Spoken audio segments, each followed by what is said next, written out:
Hey everybody, it's Party Elite, and today I want to take a look at one of my favorite aspects of Planet Zoo: the sheer degree of customization and innovation available to players, especially when it comes to building enclosures. Some of the concepts here might be familiar or may have already occurred to you if you've already been playing the game for a while, but I'm hoping there's something in here for every level of familiarity with the game, and maybe some alternative approaches for some of the experts out there as well. Now keep in mind, most of the options you're seeing executed for this video are for demonstration purposes only.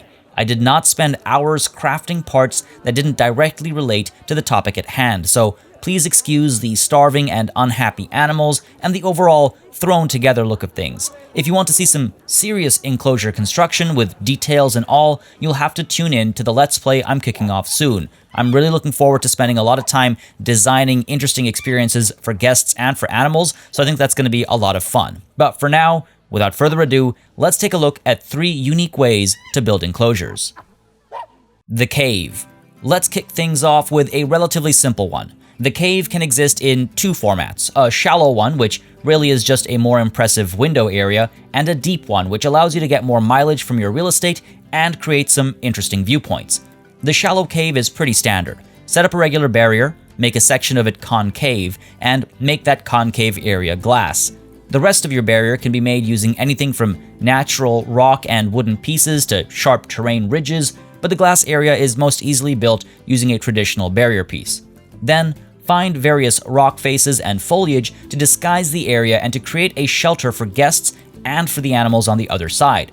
If you use one-way glass, animals won't shy away from this shelter area, and when it starts to rain, it'll create a comfortable dry spot for all parties. Guests will put away their umbrellas when under the canopy, and the animal on the other side will seek shelter under the rocks if they feel so inclined as well. Add a speaker for good educational coverage, up the volume so you're covering the entire area, and maybe add a couple of donation boxes and you'll start raking in the money. The deep cave involves building a full-on tunnel for your path to go through. It can either lead to a dead end, or it can continue back up to the surface after giving people an interesting subterranean experience. I find tunnels are a nice way to set up exhibits. It creates a nice intimate area with some dim lighting that fits some of these exhibits, and since you can build these caves below other exhibits, you can basically double down on your use of land while also creating a unique experience for guests.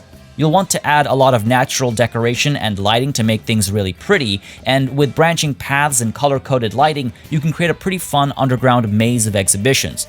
I also like using tunnels to give people a view of animals from an unexpected angle, which leads me to the underwater tunnel.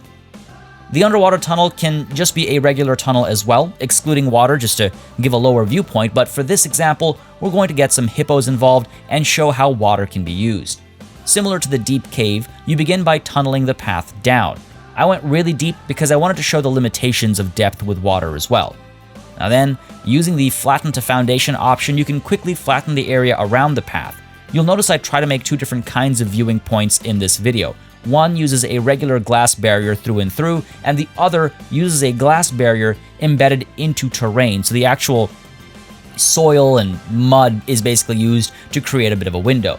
I find each has its place depending on the aesthetic you're going for, and they both function just as well as the other. Your guests will still be able to look through the glass, whether it's a full-on glass barrier or it's just a hole that's covered by glass in the terrain itself.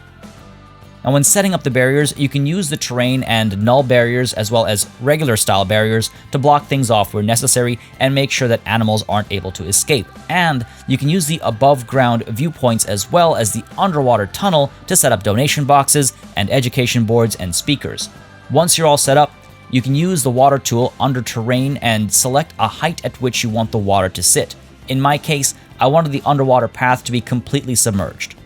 Unfortunately, you can't really do an aquarium-style tunnel from what I've been able to see and do at least, so you can't have your swimmers swimming over your guests, but something like the hippo, which likes to walk underwater, is easily seen from this underwater tunnel. Make sure that your animals are actually able to get close to the glass, and make sure that you have a water treatment facility too. I think it's pretty neat that guests are able to see animals from all these angles. They don't necessarily have to be looking down or directly at them. They'll happily look up at them from underwater, and I think it's a fun way to give guests an angle they don't normally get. But being below the animal isn't just reserved to being underwater. You can also try The Underpass. To me, this is a particularly fun way to showcase any of the animals in your zoo that might be particularly adept at climbing. The construction you're about to see is quite rudimentary, but you basically want to take a path right through the middle of the enclosure and then close it off using various architectural pieces. Glass walls and roofs snap together and create a little glass tunnel, and then, using the various climbing pieces available to you, you can build a good old-fashioned jungle gym that goes over and across the walkway. Add a few donation boxes and education boards along the path, and your visitors will happily part ways with their money. While the climbing structure here is very simple, you can imagine how, with a large space, you can really create an intricate rooftop climbing area. Apes are happy to climb on top of the roofs as well if you've put them down at a decent jumping distance, so beware of leaving any openings that they might be able to hop out of. They might get out of your enclosure, and that's not a good place to be at all. So seal your entries and exits, and maybe add a few trees for more natural climbing experiences for the animals as well, but make sure they're not able to use those trees to climb out, of course. Now, because the walkway is completely glass, your viewers will be able to see the animal at basically all times, and if you keep enrichment or other needs near the tunnel, there's more or less a guaranteed visual experience for your guests, especially if the animals are climbing from one side to another for various needs of theirs. Now, these are just 3 examples of how you can go beyond the standard fence or glass wall against a path approach to showcasing the animals in your zoo. If you play through some of the campaign, even if it's just the tutorials, you'll see just how far things can be pushed with different types of enclosures that completely immerse your guests. There's a great degree of exploration that comes along with going to the zoo, in my opinion. Finding the little nooks and crannies, seeing things from different spots to see the animals doing different things, and I find that apart from showing cool animals in cool spaces, a good zoo tries to create moments of awe. Whether it's watching apes jumping over your head or it's simply standing a few inches away from a sleeping bear, I think those experiences become the memories that people head home with. If you have any of your own thoughts, ideas, or experiments, feel free to share them in the comments below. Like I mentioned earlier, I'm pretty excited to kick off my Let's Play where I want to push franchise mode to its limits, so I'm always keeping an eye out for other unique or fresh approaches to guest and animal experiences. As always, a massive thanks goes out to all of my channel members and patrons for supporting the channel on a monthly basis, and a big ol' thanks goes out to each and every one of you for watching. Until next time, cheers.